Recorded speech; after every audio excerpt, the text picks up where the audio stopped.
All right, our next guest comes from the land of next-gen stats, cleaning the glass, PFF, the metric man, Brian Barrett, Off the Pipe podcast with The Ringer, multi-time guest coming in to hang out midday Tuesday. Still no real updates as far as Patriots coordinator search goes. Marcus Covington's probably going to get hired. They haven't announced it yet. There's some reason to wait for that. I'm not really sure. I talked a lot about the coordinator searches, and we're going to do a lot of that here today, as well as a wish list. This is kind of the most fun type of episode, I think. We get lists, we trade them, everything's on the table. Were you excited when I gave you these topics here today, Brian? I was indeed, Callahan. I think we're going to have a lot of fun with this, and I'm kind of sad in some sense, not with the list. The list is going to be fun, but the fact that, like, the NFL season is over. We don't have two games in the same day anymore, and it was just, I had so much fun. I don't know about you during the playoffs. I know there were some bad games, but I thought there were some classics. Green Bay, Detroit was awesome. Detroit versus LA was awesome. Detroit last week, that conference championship game was awesome. I thought that the Green Bay game against San Francisco was awesome. I thought we got a ton of entertaining playoff games, and now it's just back to reality that, hey, the NFL season is over. And it felt like after the Patriots season wrapped up, like, oh, this is going to be a ton of fun. We get to watch playoff football, and now it's over, unfortunately. Yeah, try telling that to members of my family who do not believe there's an offseason. Part of the fix of this podcast, travel to the combine and then owners' meetings and lots more going on. But look, I would rather be busy. We're always talking football in some capacity, but I'm with you in that it always comes to the Super Bowl and you're excited, like, oh, the Super Bowl's here. And that also means, oh, that's the last game for 7-8 months. Oh, okay, well, that kind of stinks. But long way to go. We'll talk a little bit of Super Bowl next week. None of that today. As I mentioned, the Patriots have unofficially promoted to Marcus Covington, according to reports, expected to be their next defensive coordinator. If you've been listening here, that is no surprise to you. Patriots offensive coordinator search is up to 11 candidates. Clint Kubiak is the offensive pass game specialist. A role. Did you know that was a title anywhere in the league?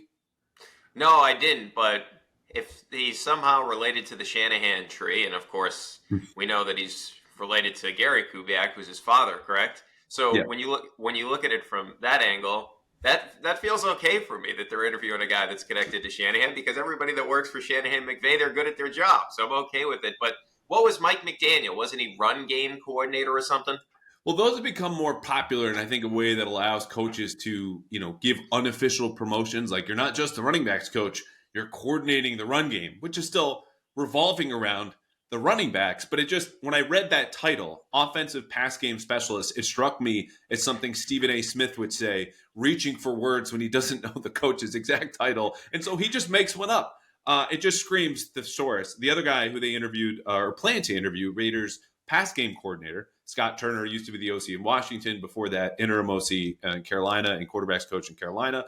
Another Nepo baby, son of Norv Turner, longtime offensive coordinator in the NFL. That's where that stands. Nick Haley came in for a second interview Sunday into Monday, and we'll see what goes next. What do you like so far about this search, though? Just zooming out. 11 candidates. We mentioned a couple of them. Other guys have taken other jobs. What do you like about this? Well, the one thing I really like is the fact that if you compare the two different searches, it's Mayo acknowledging, I know what I don't know, right? In the perspective of, or from the perspective, I should say that, oh, defensively, I know what I want to do. DeMarcus Covington has been on my staff, and I get it, he's only 34 years old, but we feel pretty confident in him, and he could get another job elsewhere if we don't decide to keep him on our staff eventually, so we might as well promote him. I juxtaposed that to what happened a couple of years ago, where ironically Nick Haley could have been the offensive coordinator, a guy that had been with the organization, and the Patriots said, you know what? Let's have Matt Patricia do it. And it's like, then he's going to go elsewhere. And that's unfortunately what happens to the Patriots. And it looks like, hey, maybe it all works out in the end because Haley, it appears he's the favorite to land the job. But I do like the fact that defensively, they knew who they wanted to go after. They promoted. Now, offensively, it's that thing that I was saying about he knows what he doesn't know, where it's like, okay, let's have a wider search with this thing, right? Because the offensive coordinator position to me is a lot more important than the defensive coordinator position because Dread Mayo is, of course, a defensive coach. At least his background is. And I also like the fact that they've sort of zoomed in on let's go after McVay and Shanahan guys, right? And I think the thing with McVay is if you look at him, like we think back to Jared Goff and it was heavy play action, and then that wasn't the case with Stafford. but they're also really good in terms of designing a running game, which is obviously pivotal to whoever the young quarterback is going to be for the Patriots. You look at Kyron Williams, obviously a great player, but he was second in yards before contact this past season, behind only Christian McCaffrey among running backs, which means, you know what they're doing? They're scheming it up. So I like the fact that they had a plan where it's, okay, we're going to interview a lot of guys, but we would like them to have, okay, maybe some relationship with the Patriots in the past. To me, that's not as important, but some relationship to the McVay-Shanahan system, because clearly what Gerard Mayo is telling us, that's the type of offense he wants to run. So that's what I like the most about it, the fact that hey, we're going to interview a lot of guys, but we want this type of offense that we're going to run. So even if I'm not a specialist in this offense, let me get somebody that is.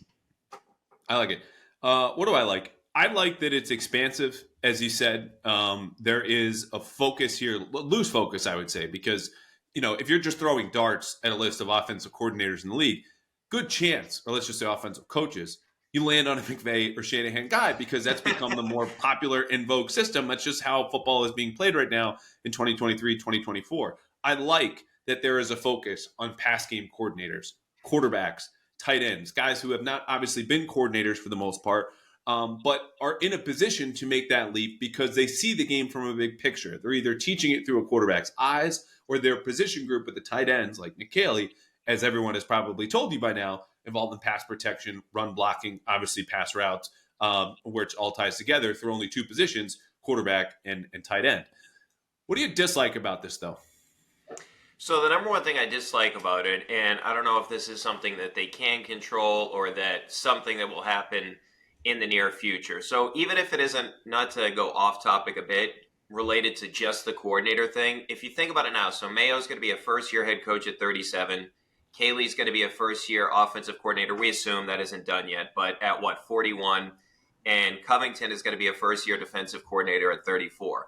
I remember when Sean McVay, going back to McVay, took over in Los Angeles, one of the first things he did is hired Wade Phillips. And he just sort of handed off the defense to Wade Phillips. But it was also the fact that, hey, this is a former head coach, and this is a guy with experience. I'm very young getting into this thing, so I want an experienced coach on the staff. And Great point. You Great point. think about like Steve Kerr when he took over with the Warriors, even though he had been a GM with the Suns. Ron Adams was a longtime assistant in the NBA. I would even go to like Missoula, even though the guys he hired haven't been head coaches, but Sam Cassell is going to be a head coach. Charles Lee, even though those guys are younger, they're established assistants in the league. And so that's the one upstairs, right? Right, true. Van Gundy's in there too as a consultant. So that's the one thing. And you go back to last year, just like they had Ime's staff, and none of those guys were on Joe's staff. Not that this is the same thing, but you get the point. It's just the fact they don't have that like veteran guy. And I wonder if Mayo goes out and seeks that type of person, because I do think the in-game stuff, you don't really know what it is until you get into it, right? Like, and that's why like I'm interested to see, is DeMarcus Covington calling all the defensive plays, because I want Mayo to be super focused on the in-game stuff. Even Kyle Shanahan, one of the guys that we consider to be one of the great coaches in the NFL, he messes up a lot of in-game stuff. He has a lot of like clock management issues. We saw it as recently as 2 playoff games ago, where there were a lot of questions with him, and he would have been heavily criticized if they lost that game. So I am wondering, and I don't really want it to be Josh McDaniels. I don't really want him to be the guy that's doing that, because as a head coach, he wasn't really great at that type of stuff in terms of organizing a team. But that's the one concern. It's like, hey, can you get a veteran coach to help out? Even going back to like Skarneckius, like somebody along those lines that was with Belichick forever. Like those type of guys are just, I feel like it's important to have those type of guys with some experience. For sure. And I'm glad you brought up McDaniels. I talked about him a week ago with Jeff Howe, wrote about him as, look, if he's available and we know he's interested in staying in some capacity, I'm not saying he's committed to the Patriots, he's going to consider all of his options. Like he is the rare guy in the Venn diagram of coaches who have experience developing quarterbacks, serving as an offensive coordinator, and want to be here. Like he's in the middle. That's a sweet spot of what you want. There's been nothing on that front. And I said in my last episode, I've gotten pushback. I want to share that again here now, that it was more of a reading the resumes going, he would make sense more than Nick Caley. He would make more sense than even Zach Robinson, who now lands in Atlanta. The second thing is, I want to couch the dislikes, right? Because the offensive coordinator search has only officially been launched now for a little over a week. And I said last episode that I'm getting a little worried about this because, at some point, like when you get to the 12th or 13th that they continue to expand this search, Like, they're not going to be all that different. We have a point of diminishing returns here. Like the 13th person that you date is that different from the 1 through 12? Like, what are we learning here? What do you want? You kind of know at that point what you want. And what I've seen with this group is not only, okay, it continues to expand, how much are you really gaining from that? There are not many quarterback developers, which again was the primary reason, in addition to McDaniels probably wanted to stay local. He's been local, he's been in New England, is a case for him. Okay. We understand the head coaching background.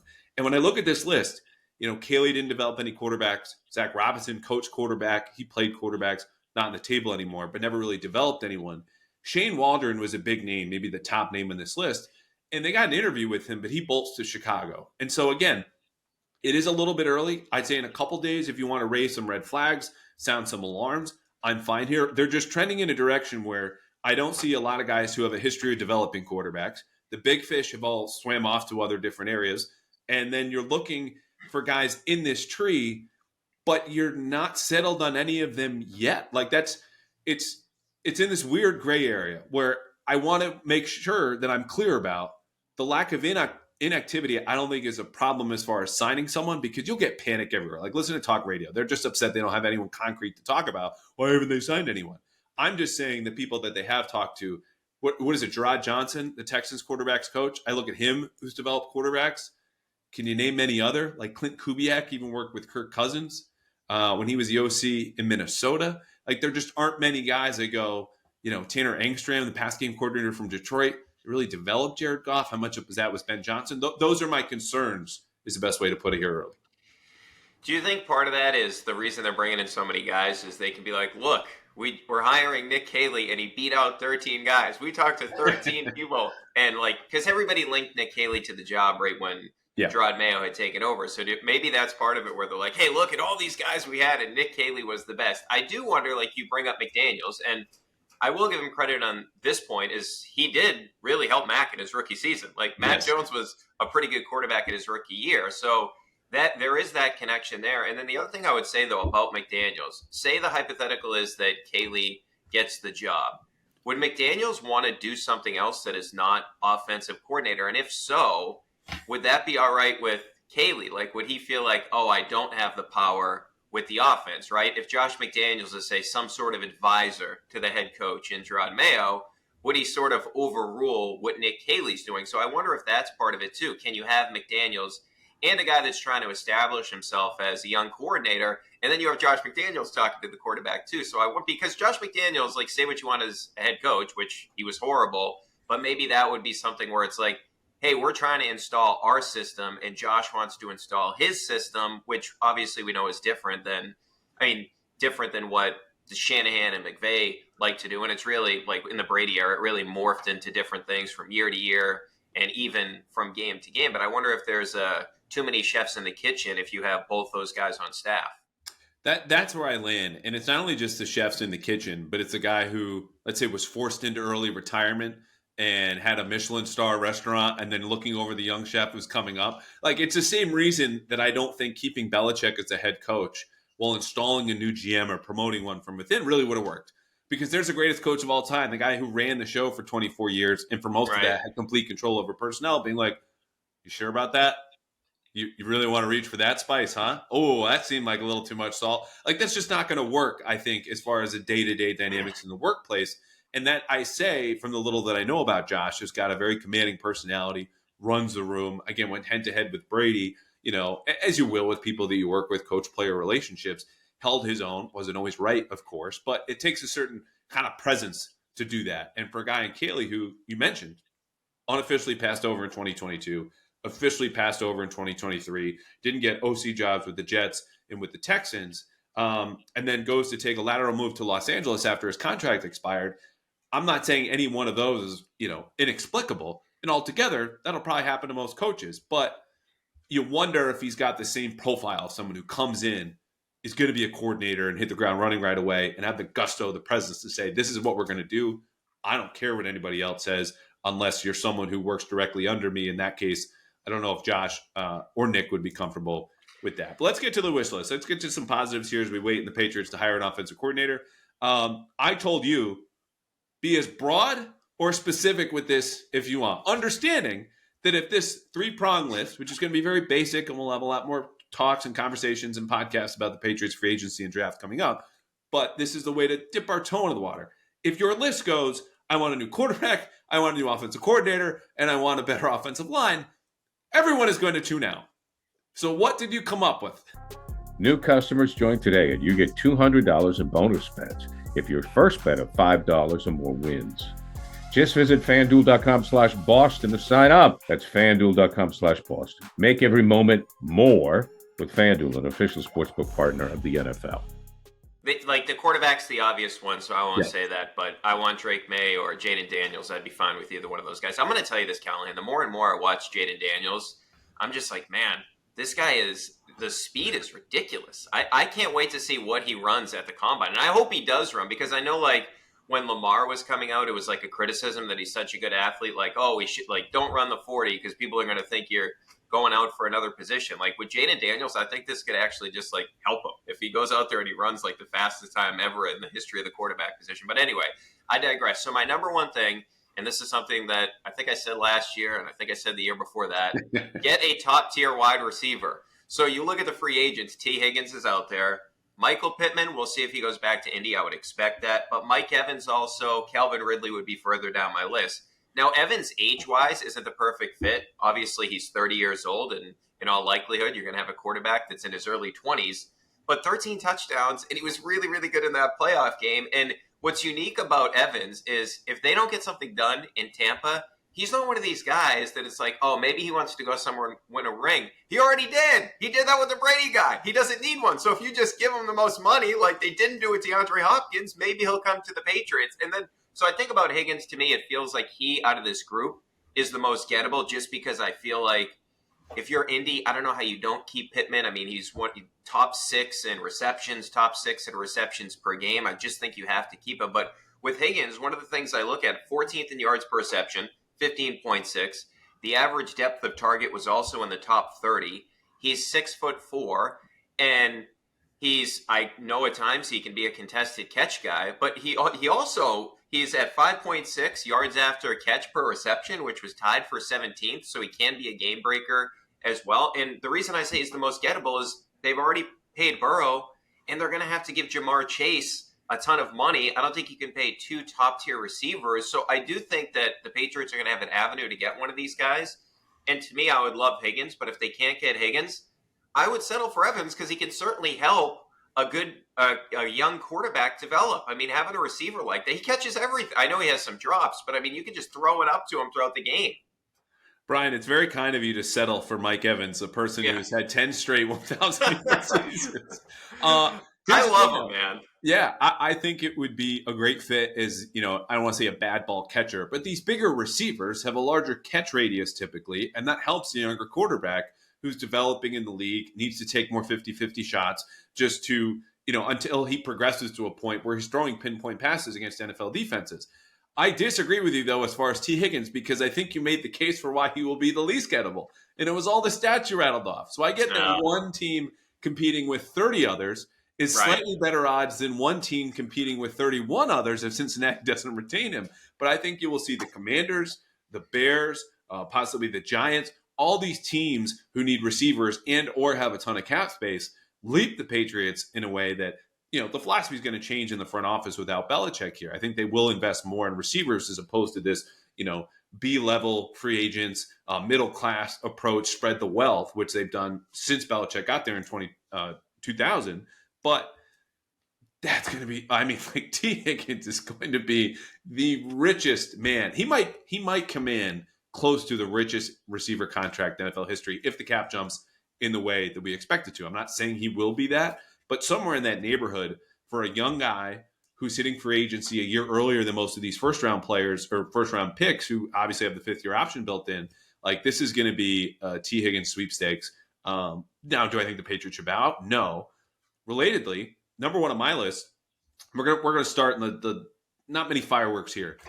Re-sign Mike Onwenu, please. Like this, it's preposterous to me that according to Jeremy Fowler, the Patriots have already going, Oh, no, he's too rich. We're not going to sign him. He's already gone. He's an offensive tackle. And Michael Wenu has said on the record to Sophie Weller of A to Z Sports, like, I want to stay. I've had conversations with him that have been similar. And some of that is just posturing, right? You don't want to shrink your market by telling other teams you have one fewer, suitor to worry about. But if you're the Patriots, he's homegrown talent. He's been an excellent right tackle and right guard. He pivoted mid-season and finished as one of the best pass blocking offensive tackles, top 15 by PFF in pass blocking efficiency. And you would think he would only get better with the more time that he's there, in addition to can bring this downhill running style, which was the only thing they were really good at, running behind him last season. Re-sign the man. Like, this is inexcusable to me that you have the fourth most cap space and are going, it's too expensive. We did this the last two off seasons when they failed to draft or sign a starting caliber tackle. You have one in-house. He's not going to be late to meetings or otherwise create trouble in the locker room. It's Michael Wenu. Keep him in Foxborough. It almost seems like it's a good idea to keep your good players. Like, they had this receiver by the name of Jacoby Myers. They let him go elsewhere. He was good with a different team, and the Patriots were sort of missing his production. So keeping good guys you drafted. I do wonder with Onwenu. Michigan man, I don't know how much money they have over there with the Chargers. Their salary cap situation is not great. I wonder if Jim Harbaugh, who wants to run the ball like crazy, goes after him. But I'm with you. I mean, that's definitely a guy to keep. And keeping on that in terms of things on my wish list, I have another guy I think they should keep, Kendrick Bourne. So Bourne is coming off, of course, the injury, although he's posting on social media like crazy. It looks to me like he's ready to go already. But from Kendrick Bourne's angle in all this, I feel like you go back to last season, still yak numbers are good. If you go back to 2021, and the reason I bring up 2021 is you're going to have a young quarterback. Yak per reception, 6th among receivers. The rating when targeted was 135.1, which is 3rd, and you're going to have a young quarterback, so he's quarterback friendly, right? And I think about it too. If you can get the guy that I had at the top of my list, T. Higgins, and you bring up a good point, you're going to have to compete with a lot of teams.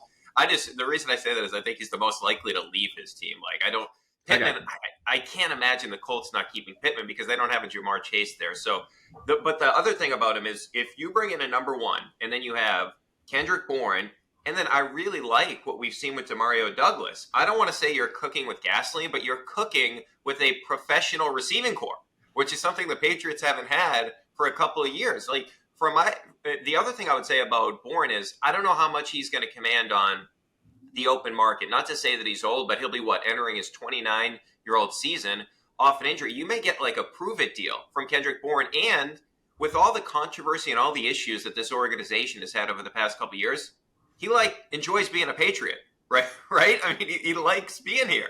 So I think you have a real chance to bring him back, and I just feel like we've learned our lesson watching this team play and letting good players go. I would keep Bourne. I do think, though, there's a chance that, say, a contender, like a team that's playing in the Super Bowl, the Chiefs, that would be a perfect fit for Bourne, him, Rashae Rice, and the group they have there for him to sort of be a secondary, a third option there. So I do fear that he'll go to a contender, but from the Patriots, I do everything I can to bring it back. It's a great call, and a couple nuggets on Kendrick Bourne, who I mentioned a few weeks ago. It had already been approached about the Patriots about an extension. Nothing's still imminent. Nothing's going to happen. I think they're going to wait on that, as they should. And normally I would say, okay, guy who tears his ACL on your watch is a great candidate, as you said, for a prove-it deal. And I think typically that is the rule. What makes me believe Kendrick Bourne might be the exception, though, is one, it was a clean tear. So this recovery is going to be, I don't want to say expedited, but a little bit quicker, as I understand it, than most ACL injuries. There's a very good chance he could be ready at the start of training camp. Is he a full participant? Who knows? But this is a best case scenario when it comes to tearing your ACL.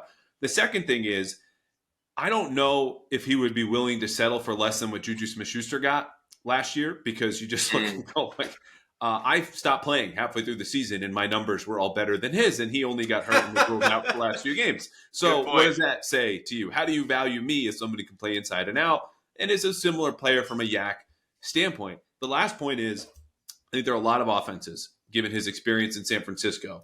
And I know the Packers and LaFleur watched him perform well in those joint practices with Green Bay in August and took note that there would probably be a lot of suitors, is my guess about Kendrick Bourne if he were to hit the market. Now, are they approaching him saying, yeah, here's $15 million?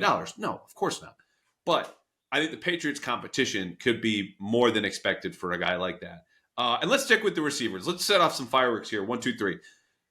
I want a day 1 or day 2 receiver for the Patriots. So top 3 rounds. And I understand the big name is Marvin Harrison Jr. We'll talk a lot about the number 3 pick and what they should do and what they shouldn't.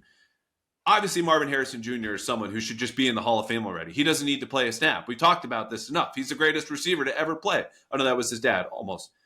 Here's the thing, though.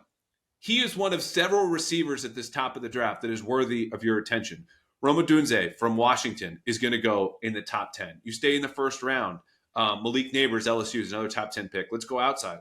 I think they should trade up into the teens or early 20s. As it stands now, there's a lot to learn where you could find Brian Thomas Jr. at LSU, Keon Coleman from Florida State, Don Mitchell from Texas. Like, there are 11 receivers right now when you go to ESPN's top 50 prospects, and this will change and we'll learn more, that are receivers. Again, 11 out of 50.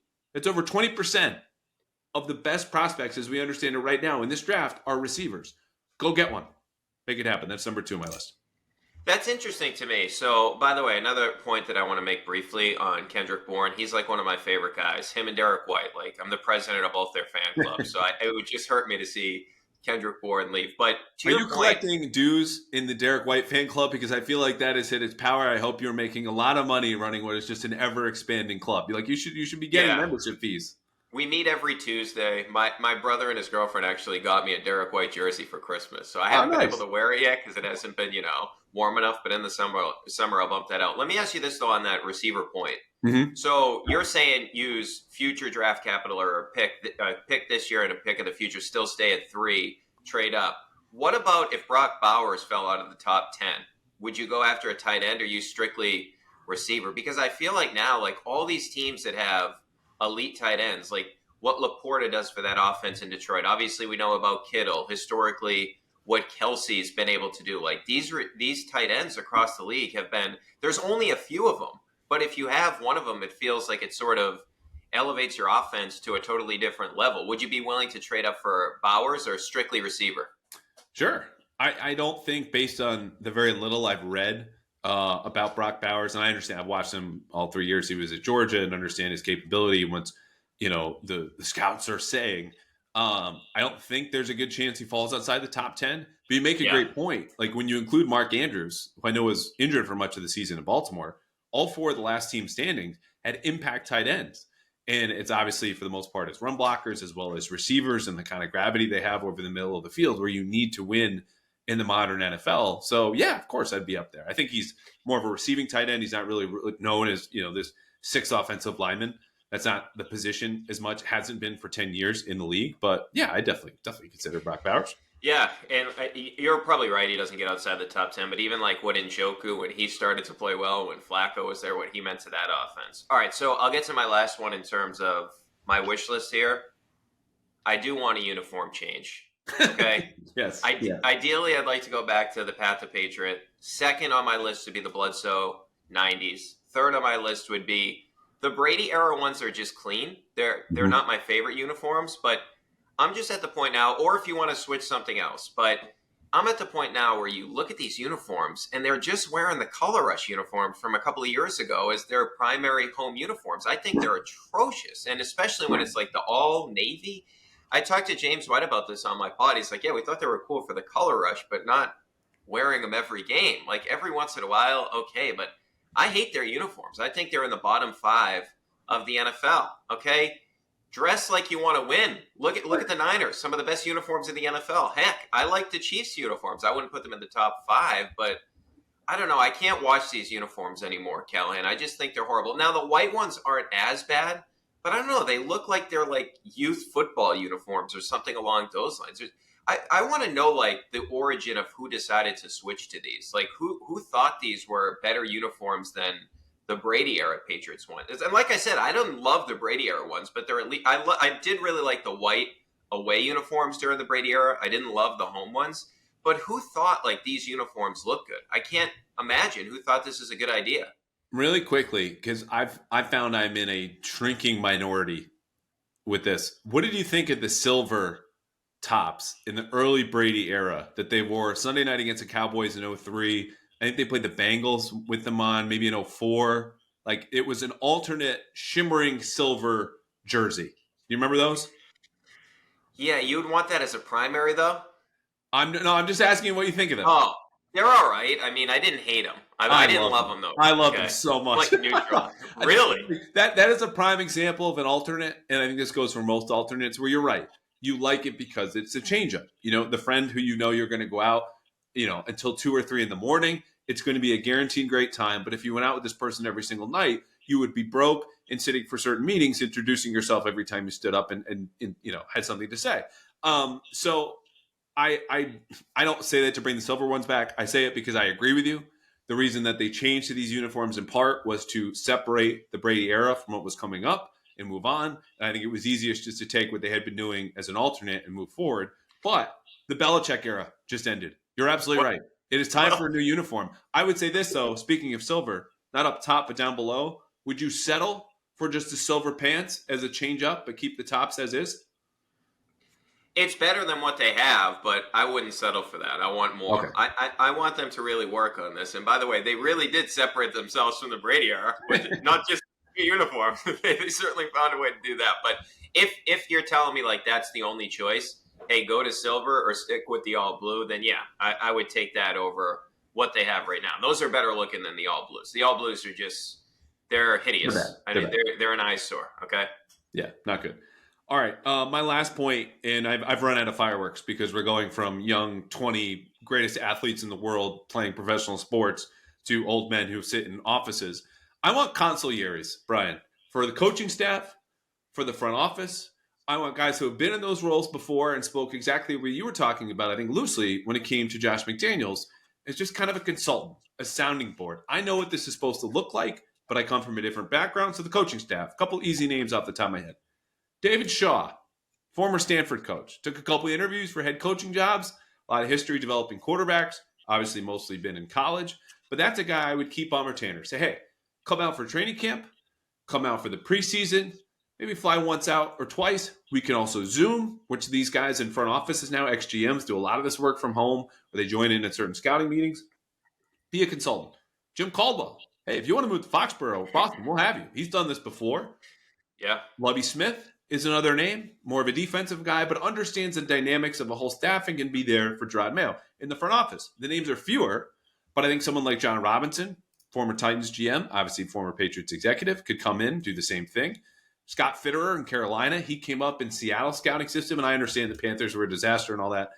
You also don't know how much roster control Scott had necessarily in Carolina with David Tepper interfering. And so whether it's them or Rick Spielman, who got let go by the Vikings a couple of years ago and has done some media, or Dave Ziegler, who I don't think has a job yet, those are kind of roles and people who could bring different perspective, some more experience, and then I think should be leaned on as the Patriots move forward with inexperienced leader with their coaching staff and what we expect to be the front office.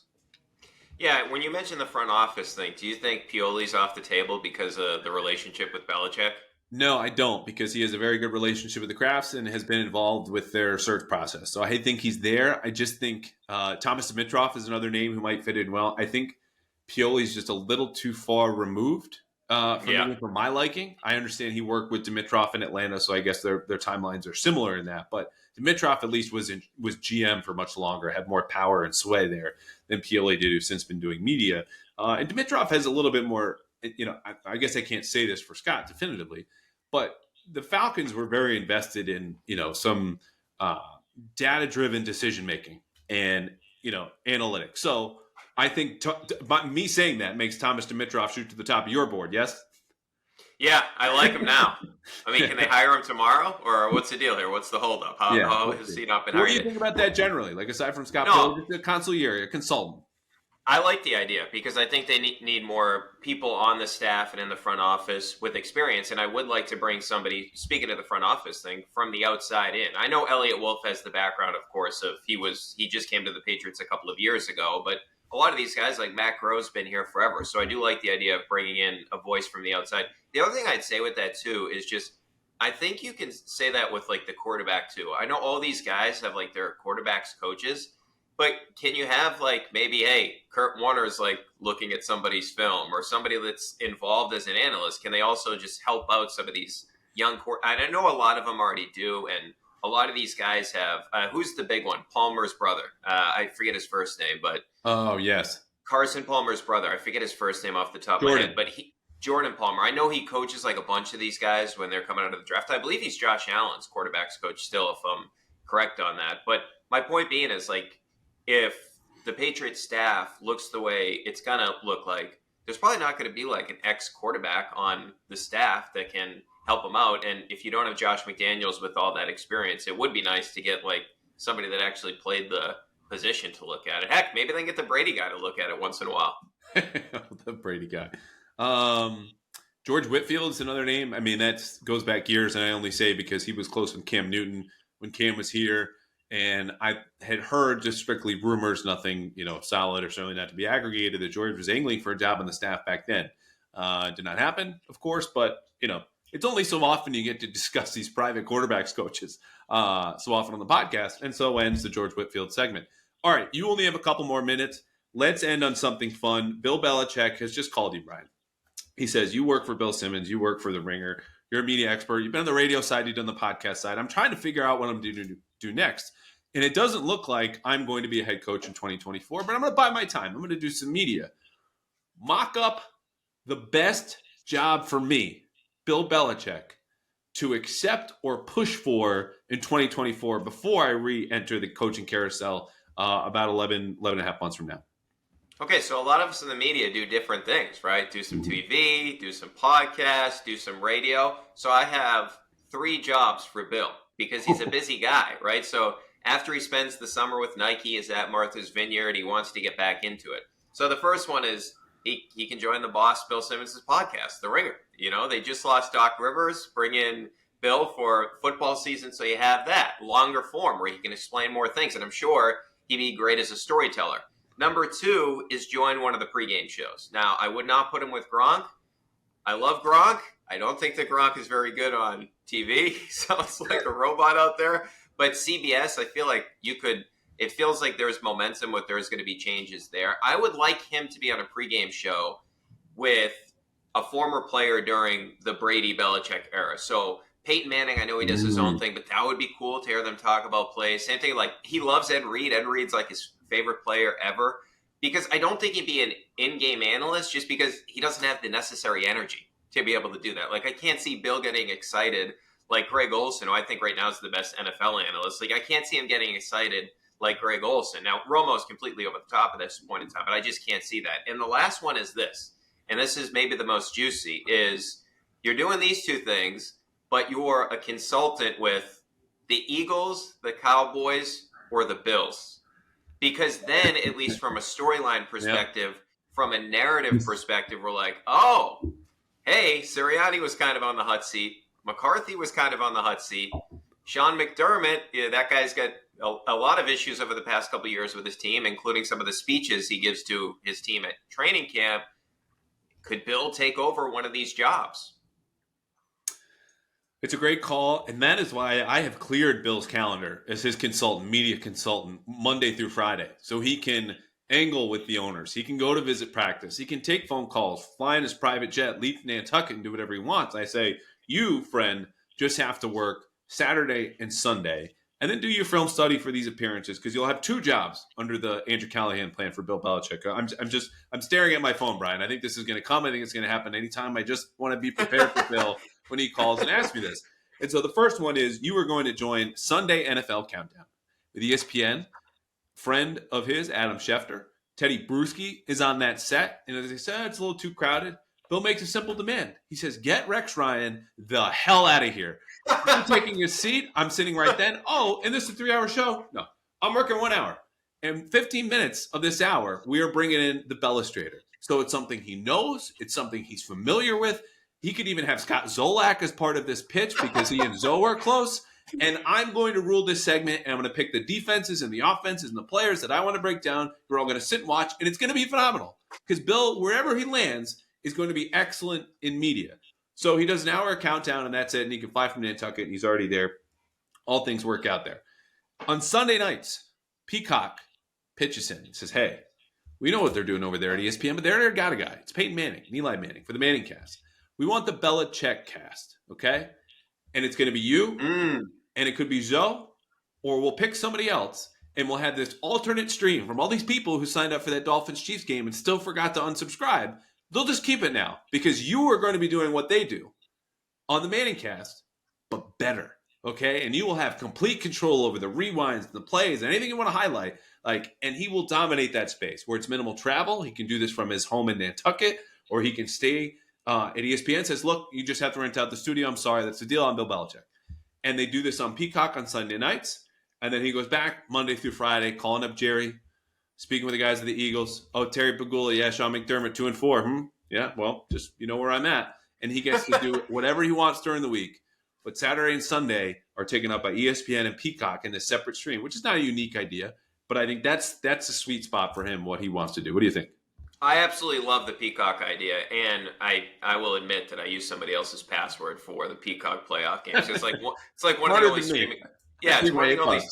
Yeah, it's one of the only streaming ones I don't have. But you know who else they could bring? Like he could have like revolving guests. But what if it was Saban? What if him and Saban watch a game on Sunday night and they break down? Now it would be. Right. The tone of it would probably be pretty monotone, but can you imagine those guys like just being like, I have no idea why they just ran this. This makes no sense whatsoever at this point of the game or something along those lines. I think that would be awesome.